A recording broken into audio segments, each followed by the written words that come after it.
নমস্কার, কেমন আছেন আপনারা সবাই? আজকে আমি যাচ্ছি মায়ের কাছে। তো একটা বিশেষ কারণেই মায়ের কাছে যাচ্ছি। কালকেই ব্লগে আপনারা জানতে পারবেন যে কেন আমি মায়ের কাছে যাচ্ছি। তো চলুন রেডি হয়ে নিই, বেরিয়ে পড়ি, না হলে অনেক দেরি হয়ে যাবে, অনেকটা রাস্তা যেতে হবে। তো সকাল সকাল তো উঠে পড়েছি। একটা মজার বিষয় হচ্ছে যে অন্যদিন সকালবেলা যদি কেউ ঘুম থেকে তোলে না, খুব কষ্ট হয়, কিন্তু যেদিন মায়ের কাছে যাব বলে মনে করি সেদিন সকালবেলা কাউকে ডাকতে হয় না, ভোর 4টে থেকে ঠিক ঘুম ভেঙে যায়। আসলে এটা আমার মনে হয় সব মেয়েদের মধ্যেই হয়, তাই না? আপনারা একটু কমেন্ট করে বলবেন তো কার কার মধ্যে এই জিনিসটা হয়। কারণ আমি রেডি হয়ে নিই, চুলটা বেঁধে নিই, জামা কাপড় তো পরেই নিয়েছি। এরপর বড় মশাইকে তুলবো, দিয়ে বেরোবো। অনেক দেরি হয়ে যাচ্ছে না, সকালবেলা বাসটাও আছে একটু তাড়াতাড়ি।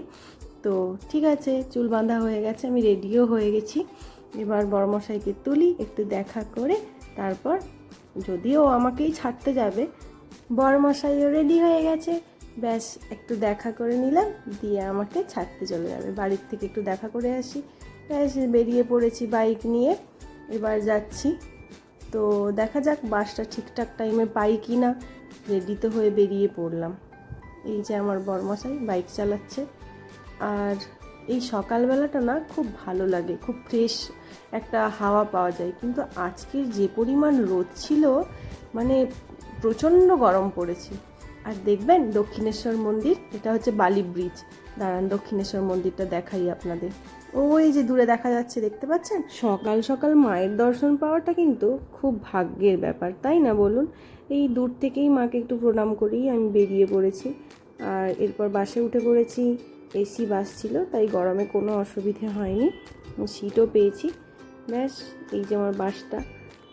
তারপর কোলাঘাটে কিছুক্ষণ দাঁড়াতে ভাবলাম যে একটু আখের রস খাই। কার কার আখের রস খেতে ভালো লাগে একটু কমেন্ট করে জানাবেন, হ্যাঁ। তারপর আমাকে ভালোই করেছিল কিন্তু আখের রসটা, কিন্তু আমার মনে হলো যে একটু মনে হয় চিনি মিশিয়েছিল, আর যেটা একদম হেলথের পক্ষে ভালো নয়। এটা কোলাঘাট। এরপর আস্তে আস্তে ছেড়ে দেবে বাসটা। আর আমি একটা ডিম পাউরুটি কিনেছিলাম, খুব খিদে পেয়েছিল, একদম সকালবেলা বেরিয়েছিলাম তো, তাই চলুন ডিম পাউরুটিটা খেয়ে নিই। আর এই না গ্রিন মটরটা কিনেছি, আমার না গ্রিন মটর খেতে খুব ভালো লাগে। দেখলাম বাসে একজন উঠেছেন, তাই আমি কিনলাম। ব্যাস একটু খেয়ে টেয়ে দিয়ে বাস ছাড়লে আর কিছুক্ষণের মধ্যে পৌঁছে যাবো মায়ের কাছে। দেখুন আমি কোথায় পৌঁছে গেছি। আচ্ছা, এই জায়গাটা কে কে চেনেন আর কে কে এসেছেন আমাকে একটু কমেন্ট করে জানাবেন, হ্যাঁ। যারা যারা চেনেন আমাকে বলবেন যে এই জায়গাটা কোথায়। দাঁড়ান আপনাদেরকে একটা সুন্দর মন্দির দেখা, এই মন্দিরটা। আর এই নদীটা কী নদী বলুন তো? হুগলি নদী। আমার শ্বশুরবাড়ির দিক থেকে যে নদীটা এসছে, এটা এখান দিয়েও গেছে। এটা তো পূর্ব মেদিনীপুর, এখানেও এসছে এই নদীটা। কি সুন্দর না নদীটাতে, না জল একদম ভর্তি জল। এবার তো নামার সময় চলে এসছে, ওই যে দূরে স্টপেজ দেখা যাচ্ছে, কয়েকটা বাস দাঁড়িয়ে আছে, নামবো। আমি নেমেও গেছি, আমার এই বাসটা ছিল এসবিএসটিসি, চলে গেছে। হাঁটতে হাঁটতে ওই দূরে একদম আমাদের বাড়ি যাওয়ার বাস দাঁড়ায়। তার আগে ভাবলাম যে মা আর বাপির জন্য একটু ফল কিনে নিই, তা ভাবলাম গরমে তরমুজটাই ভালো হবে, তরমুজ নিলাম। এই দেখুন তো কে চিনতে পারছেন কি না, যা রাস্তার লু বইছে, ভাবলাম মুখে একটু ওড়নাটা বেঁধে নিই। আর এইটা হচ্ছে আমাদের এখানে একটা খেলার মাঠ। চলুন চলুন বাড়িতে যাই। মা কিন্তু জানে না আজকে মাকে সারপ্রাইজ দেবো, কিচ্ছু জানে না যে আমি আসবো, যদি না দাদা বলে থাকে তো।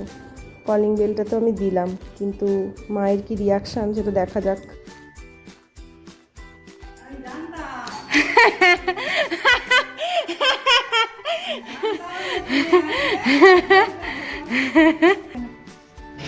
কানে আমার দেখো না, তুমি কি কান দেখে আর খুলবো নি? মায়ের সাথে যেন কতদিন পর দেখা। এই কিছুদিন আগেই কিন্তু মা আমার থেকে এলো, আমার বাড়ির থেকে আমাকে ছাড়তে গেছিলো, এসেছে। তাও যেন মনে হচ্ছে মাকে কতদিন পর দেখলাম।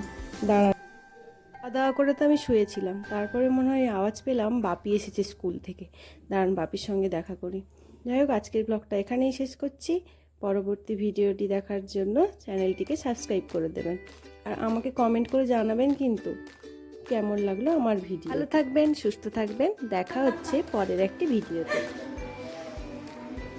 আমার তো চাকরিটা আছে, আমার তো চাকরিটা আছে। ইয়েস। এই আর কি, তোমাকে তো সময়- ভাবি কিছু মা কিছু খাইনি। আমি সময় জানি তুই আর ও এসে ভাত খেয়েছে সারাদিন শুধু সৌম সৌম আর সৌম, আমি যে না কি সময় এসে না জানিনি।